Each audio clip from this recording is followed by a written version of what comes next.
So as I was saying about Professor Martin, she's very capable of adjusting on the fly.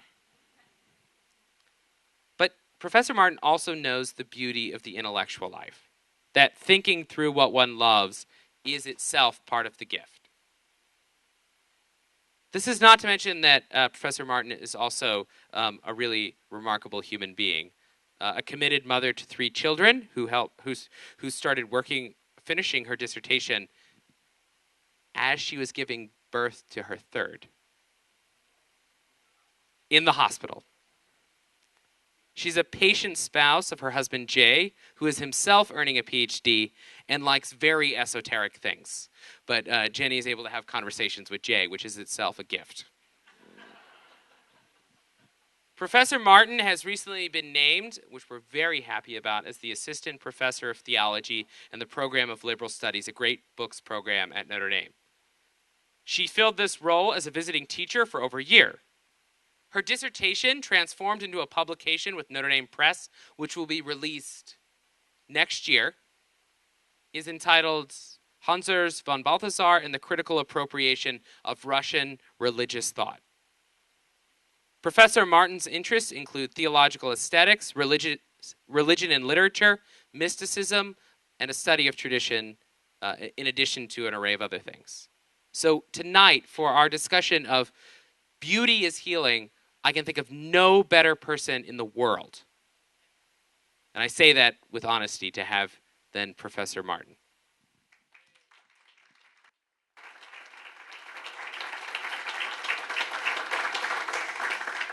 Good evening. Thank you. Thank you to Tim for that all too gracious introduction. And before we begin officially, a confession. I hear it's good for the soul. I have to admit to more than a small degree of hesitation when Tim asked me to speak to you all, assembled here for a symposium on liturgy as healing, as I am a far more constructive and speculative systematician than a liturgist. I decided, though rather bravely I thought, to soldier on, but perhaps in what is a great lack of courage, to leave altogether to the side that which I could have done had I been a different kind of theologian, under the banner of the healing power of beauty.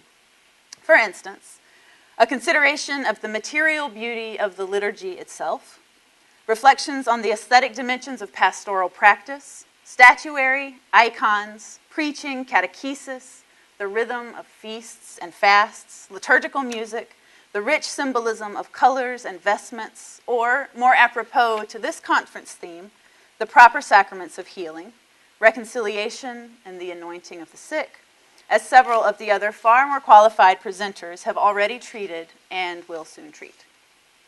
My comments tonight, then, will be broadly in the domain of systematic theology, as we reflect together on beauty and its mysterious capacity to heal, to reanimate, to renew, and to restore our theological imaginations, and to be a salve to the thoroughly desiccated modern sensibilities, where what gets valued is the pragmatic, the empirical, the calculable, the merely scientific.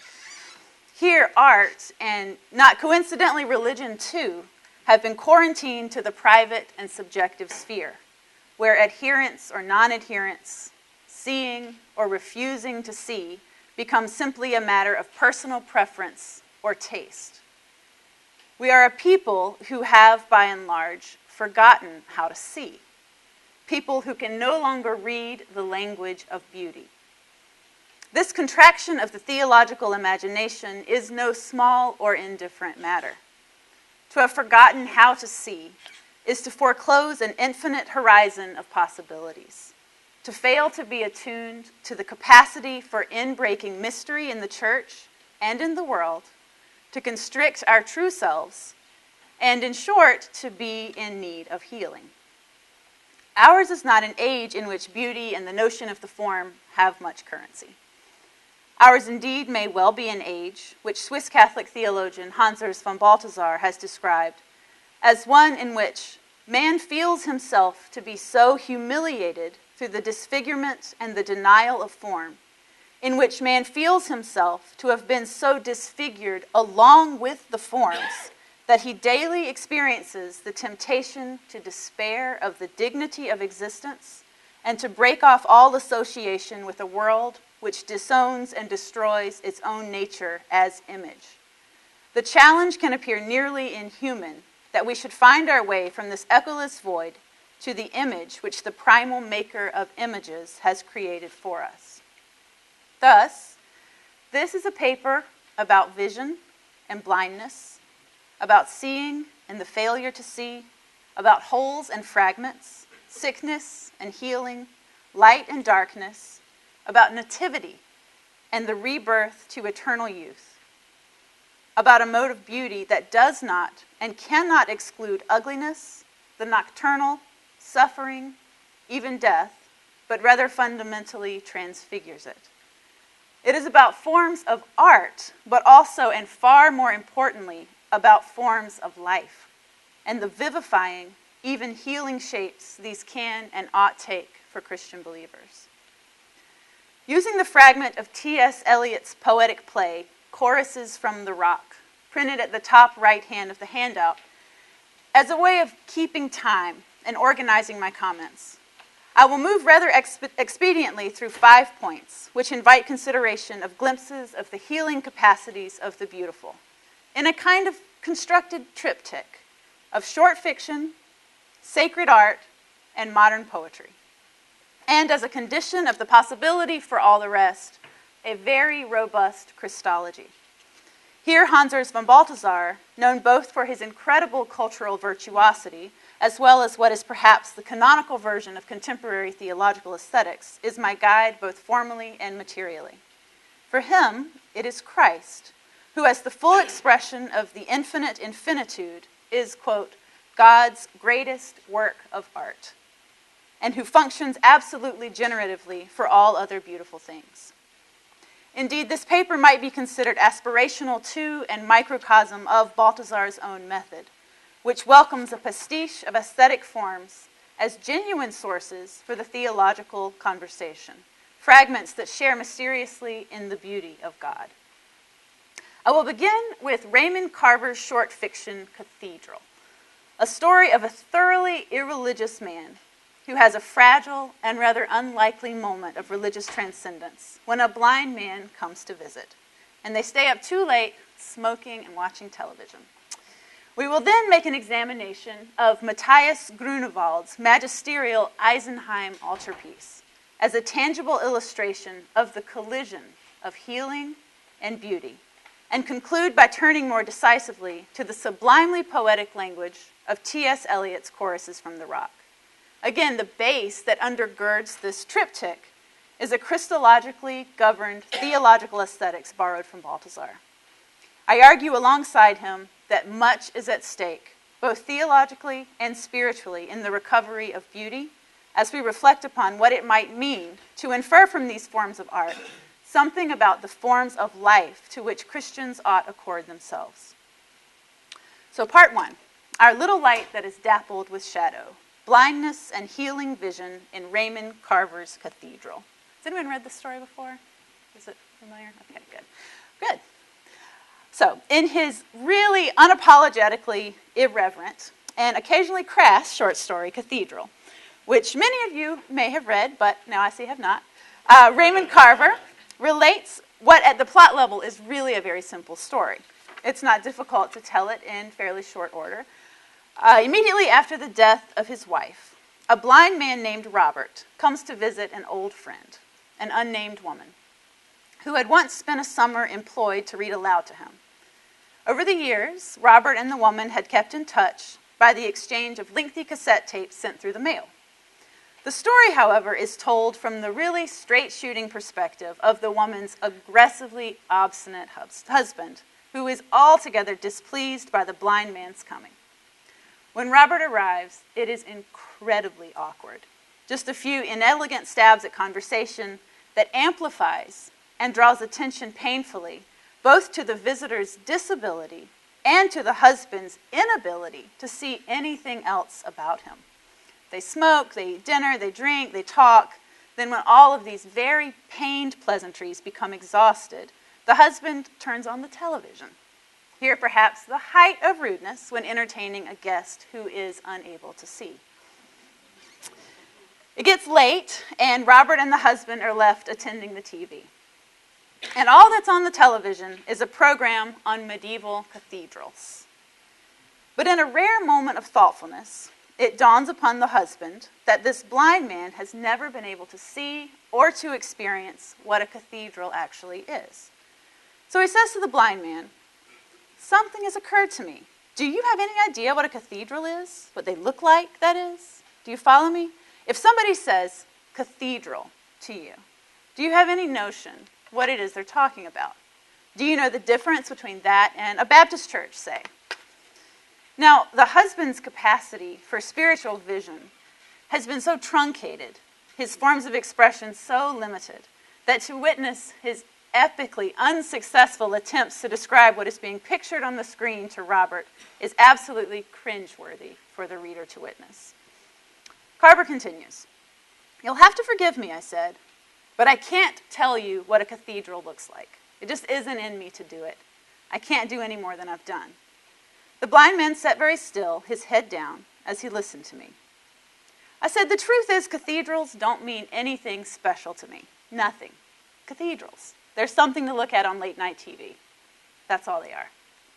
What happens next, however, is a nearly rapturous moment where a delicate moment of beauty seeds itself transformatively in the heart of the husband. The blind man suggests the idea that they ought to draw a picture of a cathedral together. The husband collects a pen and some heavy paper, and then sitting together on the floor by the coffee table, they begin to draw. The blind man's hand clasped on top of the husband as he draws, at first clumsily and tentatively, and then with growing earnestness that expands into a near mystical transport. Carver goes on, and I quote here at some length, "I put in windows and arches. I drew flying buttresses. I hung great doors. I couldn't stop. The TV station went off the air. I put down the pen and closed and opened my fingers. The blind man felt around over the paper. He moved the tips of his fingers over the paper, over what I had drawn. And he nodded. 'Doing fine,' the blind man said. I took up the pen again, and he found my hand. I kept at it. I'm no artist, but I kept drawing just the same. My wife opened up her eyes and gazed at us. She sat up on the sofa. She said, 'What are you doing? Tell me, I want to know.' I didn't answer her. The blind man said, 'We're drawing a cathedral.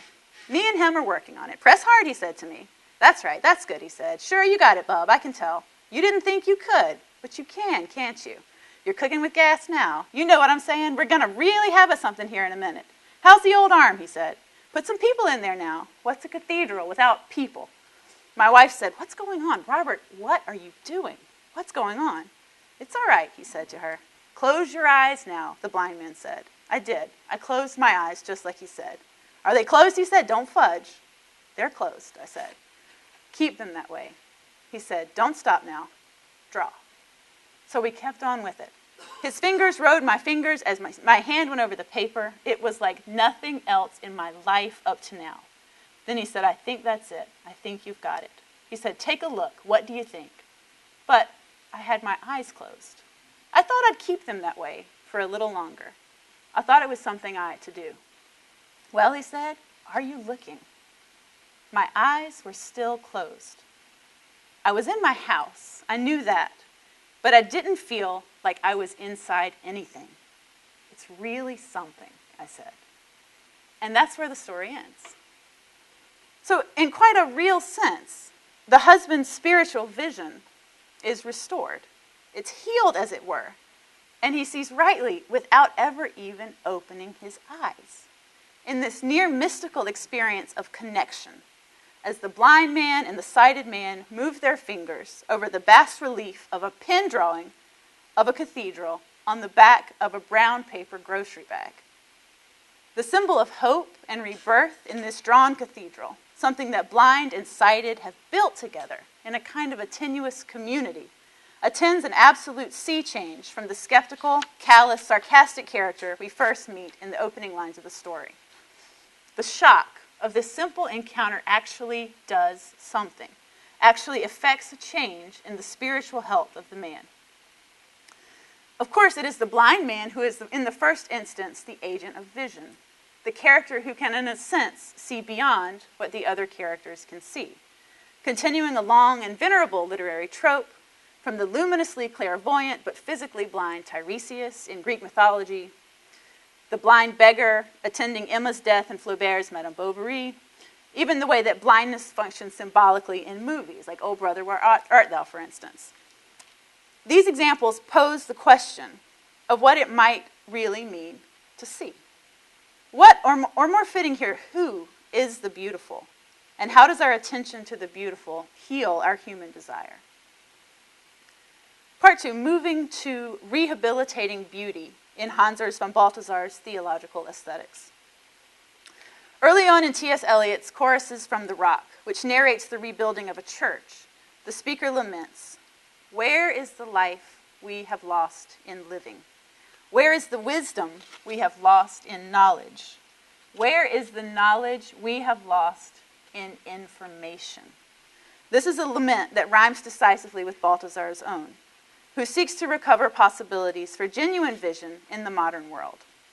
The modern person has, in certain ways, as we've said, become blind, unreceptive to theological or even philosophical language, unable to discern the immediacy of God in the world, as the metaphysical and the transcendent have given ways to the unfortunate hegemony of scientific, psychological, or purely technical reason. So, rehabilitating beauty in the title of this subsection is really meant in a double sense, if you'll indulge a bit of a grammatical excursus. In the first, the verb functions gerundively, right, as a noun. It names Balthasar's chosen task. That is, his work is a conscious recovery and restoration of beauty, which had been relegated to the merely subjective, just personal taste, back to the, quote, main artery which it has abandoned.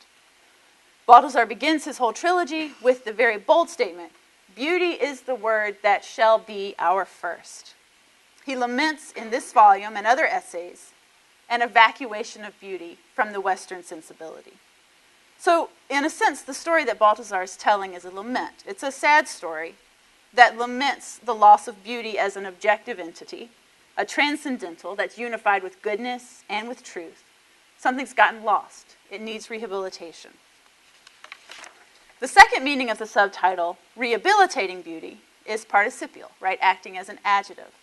It describes the effects of beauty as a kind of restoring force, a power that calls human beings back to true vision and effectively back to our own true selves.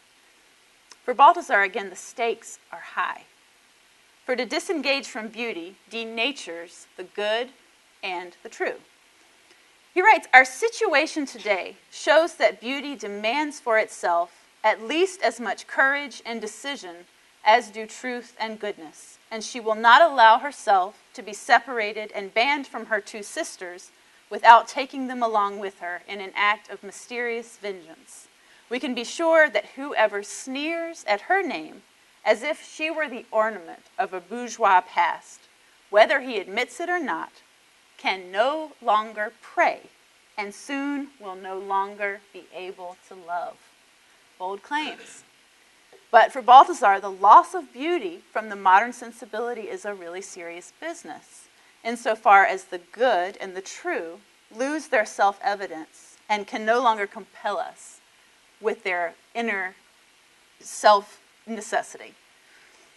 So in the foreword to Glory of the Lord, the first in his trilogy, Balthasar indicates that beauty is an objective. Beauty is objectively located between the junction of form and splendor. And this distinction, of course, has great precedence in medieval aesthetics, which is rooted in Christian Neoplatonism. So for Balthasar, the complementary relationship between form, that is, think of a form, the shape of something, and splendor, or its interior luminosity, is evident insofar as in the perception of beauty, we are confronted simultaneously with both the figure, the thing, the form, and that which shines forth from the figure, making it into a worthy, even a love-worthy thing. So this luminosity emerges from within the interior of the form. The appearance of the form has currency as something beautiful because it is the reflection of that which is, a real expression of reality itself. And this manifestation and bestowal reveal themselves to us as being something infinitely and inexhaustibly valuable and fascinating. The form, in short, is a participation in the totality of being, in infinitude itself. So it should come as no surprise that his theological aesthetics is governed thoroughly by the singular and perfectly unforeseeable instance of the infinite expressed in the finite, that is, Jesus Christ, to whom we shall now turn. So part 3, beauty in and as the Christological fragment. Now, beauty has a long tradition of being associated with the persons of the Trinity, whether to the Father, think of the Father as creator, the Son as made flesh in the form, the Spirit becomes the sanctifier of matter. Here, I will privilege the Christological, although in Balthasar, you can't really separate Christology from Trinity. They're perfectly indivisible for him.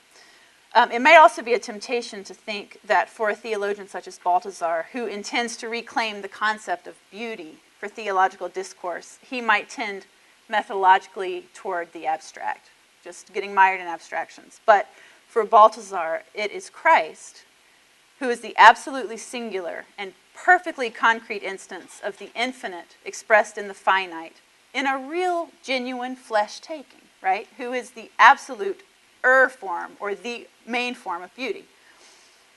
Balthasar understands beauty essentially, as the German title of one of his books suggests, as das Ganze im Fragment, right? The whole in the fragment.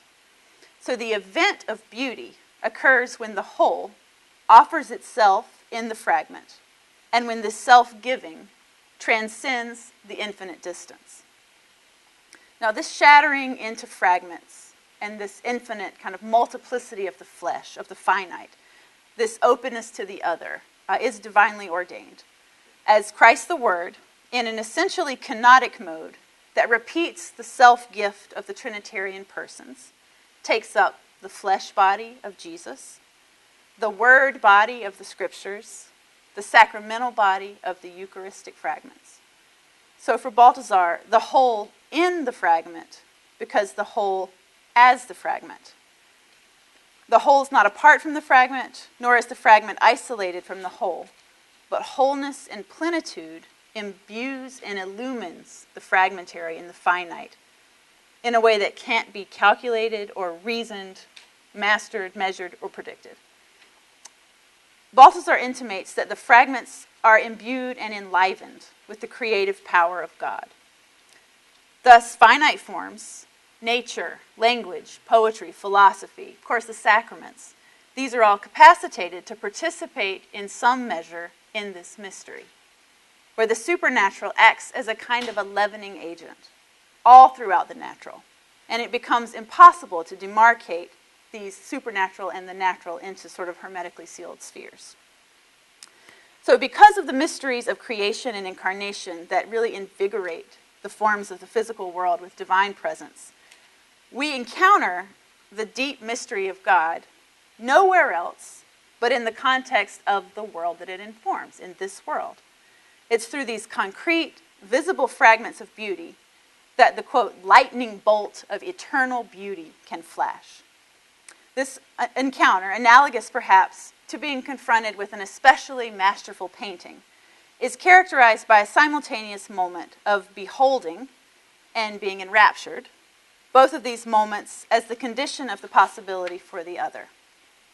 So in the perception of any sort of beautiful form, recalling perhaps Carver's story, there's always an element of surprise or shock, kind of a shock of recognition, a sort of rupture, sort of being taken aback. And in Balthasar's words, the shock of the Word becoming flesh, an event so revolutionary that it surpasses all anticipation, is an extravagance that in its singularity of human and divine together is the form of forms. So Jesus is what he expresses, namely God, but he is not whom he expresses, that is, the Father. So for Balthasar, this paradox stands at the fountainhead of the Christian aesthetic, and therefore of all aesthetics. He goes on, how greatly, therefore, the power of sight is demanded and presupposed at this point of origin. So the modern person, you and me and everybody we know, need to be confronted with the phenomenon of Christ, and therein learn to see again, which is to say, experience the unclassifiable, total otherness of Christ as the outshining of God's sublimity and God's glory. So the salvific efficacy of this Christological picture of the whole in the fragment is not just that wholeness shines kind of clearly through the incarnation, but also includes, of course, a shattering, a fragmentation of a different kind, that is, the crucifixion. Indeed, for Balthasar, the most sublime of beauties is a beauty crowned with thorns and crucified. We are given to understand, then, that the possibilities for what counts as the beautiful do not exclude, but rather transfigures tragedy, ambiguity, frailty, ugliness, and even death. Okay, part 4. A Johannine theology of the cross and Matthias Grunewald's Isenheim altarpiece. So for Balthasar, whose theological imagination is really formed by the Johannine corpus, especially the Gospel of John and the book of Revelation, it's absolutely imprudent to venture to speak of the beauty of God without reference to the form and manner of appearing of that which he exhibits in salvation history. So how does God appear to us? This form and manner, of course, is the form of cruciform love, which is all self-gift. And in the Gospel of John in particular, the crucifixion is read as the doxological moment of the text, at which the glory of God's love shines forth brightly in spite of, or perhaps because of, the twisted formlessness of the figure of Christ on the cross. So to illustrate this point more concretely, I've chosen a very well-known example of Renaissance art for our consideration. Matthias Grunewald's Isenheim altarpiece, an enormous composite polyptych which unfolds into 3 levels. And on your handouts you have the exterior view, the closed view. So here, just to give you a kind of idea of the scale of the piece, it's rather large, and you can see scale again here as it's up on the base, in the closed view again. And then here, again, you can sort of see more in terms of the scale, how large it is. And you can see the way it's exhibited in the chapel where it is now is in sort of 3 installments. So you have the first and the second and the third. Although when it was originally there, it was an unfolding kind of dynamic, right? So you have the first panel, the closed panel, which opens up and shows the second panel, which then opens up to show the third interior panel. So it's the way it's displayed now isn't actually accurate to the way that it was originally. Okay, so I decided on this particular work for several reasons. One, it seems to me to be a really concrete enactment of the Johannine tendency to depict both the outer limits of suffering and supernatural glory in the very same installation. Secondly, this large altarpiece can be thought to be a complex study in wholes and fragments. When in the closed position, like this, like you have on the handout, it depicts what's a kind of a famously gory crucifixion scene, but flanked by 2 saints of healing. Saint Sebastian, here with the arrows, who was thought to have the power to protect against the plague and epidemic disease. And then Saint Anthony, whose curative ability is attested to in Athanasius's well-known hagiography, The Life of Antony. And then you see the lower panel here, which I have a close-up. It depicts in really stark, nearly unbearable detail the body of Jesus, having been removed from the cross in a sort of Balthasarian, truly dead with the dead, right? So actually in solidarity with the dead. in the middle position, so when the closed opens up, this is what you see. This is what's underneath the crucifixion scene. You have all these scenes of newness, rebirth, hope for the amelioration of suffering. You have the Annunciation, an angelic concert, the Madonna and Child, and finally, I think one of the most striking and gorgeous scenes of the resurrection. And then in the third open position, you have this older wooden sculpture here in the middle that's gilded with gold. It's actually not by Grunewald. It's by someone, Nicholas Haguenau, which was the original piece. And it includes on that piece St. Augustine, St. Anthony, and St. Jerome. And then you have Christ and the 12 apostles in the lower base panel. On either side of the sculpture are these really fantastical scenes from the life of Anthony. The first is a meeting with Paul the Hermit, and the second, a really rather gruesome scene of St. Anthony being tempted by demons. So you see this figure in the lower, this demon figure in the lower section, which is really the third reason that I selected this piece for the conference tonight, because it explicitly connects beauty and healing. The original physical context in which this piece was housed, of course, is a chapel monastery, which was a hospital order. So the people who are seeing this every single day are patients in a hospital. Most of the patients there suffered from this terrible skin infection, ergotism, this infectious skin disease that's caused by ingesting poisoned rye, which also went under the name of St. Anthony's fire, right? So you can see the connection with St. Anthony. And then you have this really piteous figure of the demon in this lower left of the current slide.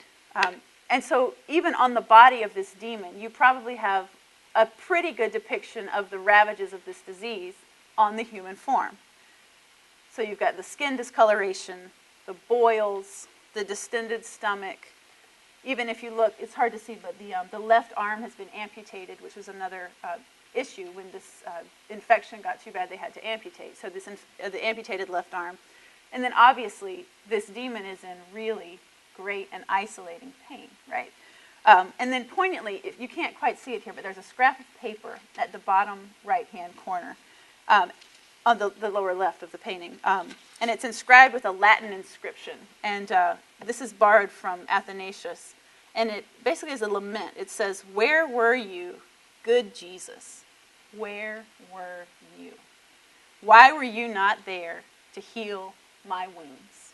Okay, so a very poignant picture on the inside panel of this that would have been seen by these hospital patients. So what might it have meant, or what does it mean for us to see this piece? To see it as a unified work of art, yet one that's composed of many parts, with content this seemingly incongruent. How might it be interpreted for those with eyes to see? What would it have meant for the original viewers under monastic medical care? That this piece was, in a sense, both static, so to see one piece at once, and dynamic. That though at any given moment the beholder could see only one aspect, there was also always already the possibility for unfolding, progression, for promise. Because now cruciform beauty points to hope. So let's take a look at the exterior, as you have it on the handouts. This depicts a really devastating crucifixion scene. Especially look at the splayed fingers of Jesus. And then this really lacerated, discolored body. Even the very crudely, kind of clumsily twisted feet. Here's a close-up of that, which is... And then on the right, you have Jesus being mourned by John, the beloved disciple, in the red, Mary, the mother of Jesus, and then Mary Magdalene. Then you have on the left, here's a detail of what's already on your handout. You have the figure of John the Baptist, which of course is an anachronism, right? Because by the time, according to the Gospels, he'd already died by the time of Jesus' crucifixion. And then if you look at the bottom, this crucifixion scene is attended by the lamb as though slain, right, from the book of Revelation. Bleeding here in the abundance of liturgical imagery from its torn side directly into the Eucharistic chalice. So here the inclusion of this slain lamb is a latent promise of sacramental healing that gestures toward the more hope-filled images. Remember, they're directly underneath this first set of panels. Below the main panel, in that lower register, we've seen this one before, is the depiction of the entombment, which, like the crucifixion scene above it, does not shrink from depicting the authentic disfigurements of death. Neither this or the crucifixion can be identified unambiguously as beautiful, right? Either in terms of its content, or even pleasingness to the eye, or even what might be kind of intuitive to us in terms of proportion. I mean, remember, go back a little bit, proportionally, look at Mary Magdalene compared to some of the other figures. Mary Magdalene kind of compared to John the Baptist. So even the proportions are off, right? So, but if we recall this inversion of beauty that we've kind of gestured to, which can also include the cruciform love, it's easier to see how some of these images might sort of effect a healing of a certain kind. So in the first instance, let's remember our original context. There's a certain kind of solidarity to be had, right? So as we mentioned, the original location of this altarpiece was in a hospital. Or if we're realists, right, about the limitations of medieval medicine and the seriousness of the skin infection, this was actually a hospice, right? So these people are the dying. And I think what's really significant is that historically, the altarpiece is closed almost all the time, except on feasts, Marian feasts and other days. So that this exterior panel that you have here is what the sick and the dying saw on a day-to-day basis. They develop this really deep memory of what it is. They see this. They behold the body of Jesus in this way. And this realism of the way that the body of Jesus is portrayed, with this absolutely pock-marked body, and then the skin of the sort of greenish tinge, the disfigured limbs, and even what is really fascinating, this central seam that kind of bisects right in the middle was originally on a track, so it would have separated the lower half of Jesus' legs from the body. So like in a way of kind of gesturing to the sort of the amputees who would have seen this. And look even at John's hand under the shoulder of Christ. It looks just like a crutch, right? So you have the kind of solidarity where it mimics the sort of horrific symptoms of the audience, right? The gangrene, the lost limbs, the skin discoloration, the disfigurement. So what greater solidarity with the suffering for those patients to meet in the body of Jesus a reflection of their own suffering bodies. And secondly, the audience would have known what kind of hope and glory lay just underneath the first panel. Annunciation, nativity, especially resurrection. Okay, so compare this body in the resurrection scene to the pictures of the body in the first closed panel. So in a very Johannine sense, as we've been arguing, the cross can be read simultaneously as the locus of suffering and death, but also this place of effervescent glory. As one commentator has put it, seen against the resurrection, the crucifixion sheds any potential sadism and becomes a more complex image of a love beyond reason, capable of assuming the greatest torment and miraculously triumphing over it. I think another way of elucidating this point is the consideration not just of light and darkness, but darkness and darkness. I mean, if you compare what you have on the handout, the sort of character of the darkness on the crucifixion scene to the character of the darkness in the resurrection panel, you have a sort of bright, near living darkness that surrounds the resurrected Christ in this middle position. In the former, the first panel, this darkness seems an absolute, right? It's black as pitch. It seems to have had the final word. But in the resurrection scene, the darkness is lush.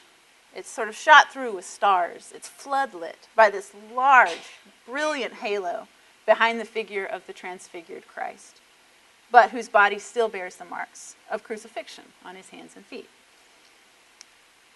As Balthasar's essay Revelation in the Beautiful observes, the humiliation of the servant only makes the concealed glory shine more resplendently, and the descent into the ordinary and commonplace brings out the uniqueness of him who so abased himself. So that this Eisenheim altarpiece is both of these together. It's both crucifixion and resurrection. It's death and glory in one installation, is really theologically significant. And I think important, because the healing form of what is absolutely self-evacuating love. Okay, to conclude. The ends of our fingers and the beams of our eyes. Poesis, attunement, and eternal youth. So as we conclude, a consideration, I think, of the etymological roots of the word poetry is apropos. The ancient Greek word is poieo, which means in its simplest definition, to make. So in a sense, our hypothetical triptych of Raymond Carver's Cathedral, Matthias Grunewald's Eisenheim altarpiece, T.S. Eliot's Choruses from the Rock, are various ways of giving expression in forms as distinct in time as they are in genre to the practice of making, of building or creating something, both in their content as well as in their own performance, in poetry, short fiction, in paint or wood. Even the characters are makers, whether in the increasingly complex pen drawing of Carver's story, or the workers in Eliot's Choruses from the Rock, building a church with new stone, new timbers, even new speech. And the altarpiece, of course, was meticulously crafted and assembled over a period of 4 or 5 years. So here at this juncture, we might think about how these and other forms of art can speak to forms of life, how the making of artwork can parlay thematically into the making and even the healing of a human life. As many of you may know already from Balthasar's essay Revelation and the Beautiful, Balthasar places great emphasis on the conjunction rather than the disjunction between the aesthetic and the ethical. Drawing from Rilke's famous poem, The Archaic Torso of Apollo, Balthasar states that an apparent enthusiasm for the beautiful is mere idle talk when divorced from the sense of divine summons to change one's life. With Christ as the form of forms and the model which can imprint itself upon our own lives, we human beings are called to make ourselves, in Balthasar's language, into God's mirror and to seek to attain transcendence and radiance that must be found in the world's substance, his word and gesture, action and drama. Being a Christian, then, is itself a life form, which opens up a particular possibility of existence, attuned to its position as an individual member of a body of Christ, situated ecclesially in the church, and as Balthasar puts it in no uncertain terms, quote, when it is achieved, Christian form is the most beautiful thing that can be found in the human realm. And for Balthasar, as he continues these reflections, what it is to be a Christian is to participate in a kind of eternal youth, which I think is interesting to think about it in terms of the altarpiece. Right underneath the crucifixion is the picture of the Nativity, the baby Jesus, right? So one way for Balthasar of effecting this kind of healing transformation, this being reborn into eternal youth, and here again I'm following Balthasar directly, is a conscious cultivation of a sense of attunement to what he calls the art of God. A childlike receptivity to beauty becomes a cipher or a measure of the human capacity to know God and to love God and even to be evangelized at all. In one of his texts, Balthasar suggests that one of the fundamental functions of poetry and here I think we should extend that category to all things that are artfully made, is the restoration and the renewal of human beings to a condition of openness to eternity, to transcendence, this kind of eternal childhood that's marked really by a kind of gameness, right? A willingness to play, a willingness to accept what appears to be ordinary existence as what Balthasar says, what is wonderful, frightening, and seductive, burdensome to the point of melancholy, yet inviting one to a secret, continual feast. He goes on, through the reading of poetry, the hardened soul becomes soft again, remembering what it once was or could have been. But whatever these means of renewal might be, poetry, music, country walks, journeys, change of environment, ways of training one's body, one's memories, one's senses, one's perceptivity, time does its work. And even most poets are compelled, when old, to broach their emergency rations of stored youthfulness and use them up. Importantly for Balthasar, it's this mysterious youthfulness of the word that for Balthasar marks the saints more than any other characterization. This is what marks the saints, this eternal youthfulness. And for him, this sphere of openness is truly a sphere of healing. And it contains hidden within it the goods of salvation, peace in God, beatitude, transfiguration, victory over sin, paradise present though concealed, all that the beautiful consoles us with, and without giving us more than a foretaste, an indication of the holy other fulfillment. Not far off, but already present, in a Johannine term, there is one among you whom you know not. To be attuned and receptive enough to the immense and mysterious possibilities of the Christian life is perhaps to have our vision be healed, to learn to see again in a kind of a transformative rhapsody that's drawing cathedrals with our eyes closed, conscious of the fact that the whole can and does luminously shine through these bright fragments of beauty in what is a genuine encounter with the crucified and risen Christ. And in the spirit of this constitutively Christian attunement to poetic beauty, it seems only fitting to allow T.S. Eliot the last word, which is none other than a prayer and which may be our benediction. O light invisible, we praise thee, too bright for mortal vision. O greater light, we praise thee for the less. The eastern light our spires touch at morning, the light that slants upon our western doors at evening, the twilight over stagnant pools at bat flight, moonlight and starlight, owl and moth light, glowworm glow light on a grass blade. O light invisible, we worship thee. We thank thee for the lights that we have kindled, the light of altar and sanctuary, small lights of those who meditate at midnight, and lights reflected from the polished stone, the gilden carven wood, the colored fresco. Our gaze is submarine. Our eyes look upward and see the light that fractures through unquiet water. We see the light, but see not whence it comes. O light invisible, we glorify thee. Therefore we thank thee for our little light that is dappled with shadow. We thank thee who has moved us to building, to finding, to forming at the ends of our fingers and beams of our eyes. And when we have built an altar to the invisible light, we may set thereon the little lights for which our bodily vision is made. And we thank thee that darkness reminds us of light. O light invisible, we give thee thanks for thy great glory. Thank you.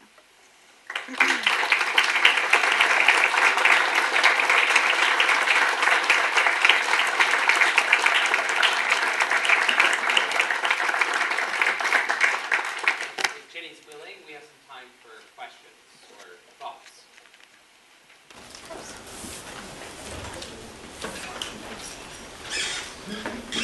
Takers?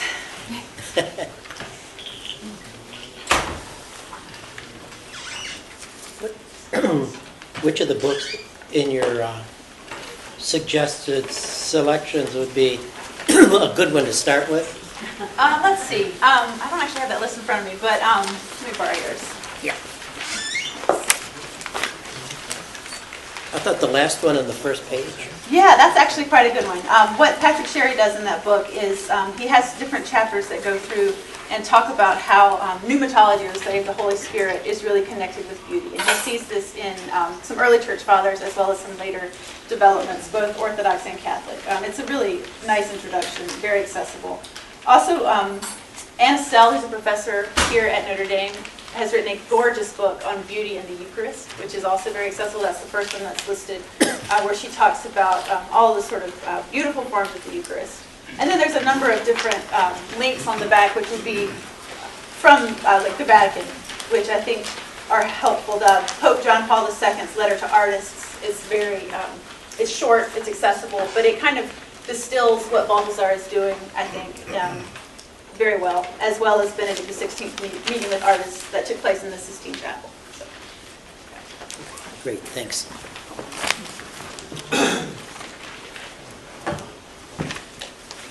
I have a question. Okay. Oh, unless there's somebody. My question is, how do you think that you go about the work of forming people in this beauty? How do you, I mean, I guess we sort of saw it was beautiful, and it was a gift. So how do you sort of work to form people in this beauty? Well, I sort of take Balthasar as my model and my muse on that. The fact that theology, well, it shouldn't be desiccated. It shouldn't be boring. It shouldn't be a list of propositions that we know, that we can kind of check off a list. It ought to compel, right? So theology ought to compel us in this way, to where the figure of Jesus becomes attractive, right? So that uncovering the sort of depth of the tradition, like in classes, where you want to really show how the tradition is very, far more sophisticated, far more textured, far more rich and exciting and new. The sort of spirit of the fathers. I mean, if you read Gregory of Nyssa, he's so creative, he's so interesting, like just to take people back to the actual texts. And then, working in a context like the program of liberal studies, which is great books, a lot of that work is done for me, a lot of the heavy lifting, because we really read gorgeous, gorgeous books in the program. So we do a sort of openness to cultural products that aren't absolutely theological in nature, right? I mean, so you can read the Iliad and the Odyssey. You can read Virginia Woolf in this attentive way. And that's something that Balthasar, I think, does well methodologically, is that he sort of there's room at the table, right? If you're art, philosophy, plays, poetry, all of this, he ends up bringing all of these different genres into the theological conversation that I think really enliven it and make it accessible to the full range of human experience, right? Because we are creatures who are attracted to beauty, right? So I think that's a helpful way of doing it, kind of being as capacious as possible with forms of art and sort of as receptive as possible so that sort of beauty can affect us in a way, as Balthasar wants it to, sort of ethically as well.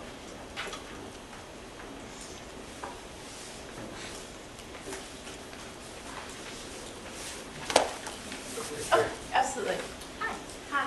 I just have a quick question. So you talked about a little bit how beauty is very objective from following Balthasar. And I was just wondering because do you think that objectivity helps with the beauty in a kind of a liturgical and divinity sense? Do you think because we can have a room full of people look at the same painting and all of us thinking something different about how it affects our lives kind of acts as a certain bridge to the divine on a personal level more so than something else? Yeah, I think that's really important. I mean, so what Balthasar does in this long and complex kind of lament that he offers in Glory of the Lord 1 is a sort of story about where things started to go wrong, right, with aesthetics. So what happens is, things get privatized, like religion and art and aesthetics and everything. It kind of goes, it's no longer accessible or important to talk about these sort of things in the public sphere, right? These things, you can do what you want in the privacy of your own home. You can think whatever you want about God, about art, and so it all becomes very subjective. It's just taste. So this is sort of like post kind of Baumgarten in the aesthetic realm. But what Balthasar is doing is saying, look, there's something real about beauty, right? It makes a difference that it objectively presents itself to us. And of course, people have different responses. What I think is really interesting about that text is that he spends the first, his primary goal is to say beauty is an objective reality. It's a thing, right? But he spends the first like 300 pages talking about the subjective evidence, talking about it from the perspective of the perceiver, of the viewer. And so I think he really, in his theological aesthetics, he's able to bring both of those things together. But if beauty becomes simply a matter of taste, I mean, you saw what he said, then it loses its sort of ability to compel in this necessary way. Yeah, I mean, it's, I think for him, all the sort of aesthetic considerations are always going to be in the register of Christology, right? So it's not that he's in the aesthetics game simply to talk about art, but he wants to recover beauty for theology as a theological category, and for him that's fundamentally a Christological kind of claim. Okay. So it seems to me that a lot of what the liturgy communicates to us, at least on a natural level, is by speaking the language of beauty. But if we're living in a culture that's blind to beauty, does an encounter with that beauty heal that blindness, or does something need to happen first? I think the liturgy, like right on the ground, that's where that, I think that's where vision gets healed, right? Because you have this kind of confrontation with something that is very countercultural, right? So you go into a Catholic church and you see a crucifix there, which is not traditionally beautiful. But I do think where the sort of healing happens is at the level of that sort of shock and wonder. I mean, think about this improbable fact that God has become human, right? The infinite sort of dwells in the finite. And what that does is it sort of opens up this whole possibility for, well, the sacraments, but for beauty as well. So I think that the liturgy is the sort of place where healing happens, which is why I think what you all are doing is so much more important than what I'm doing. Yeah.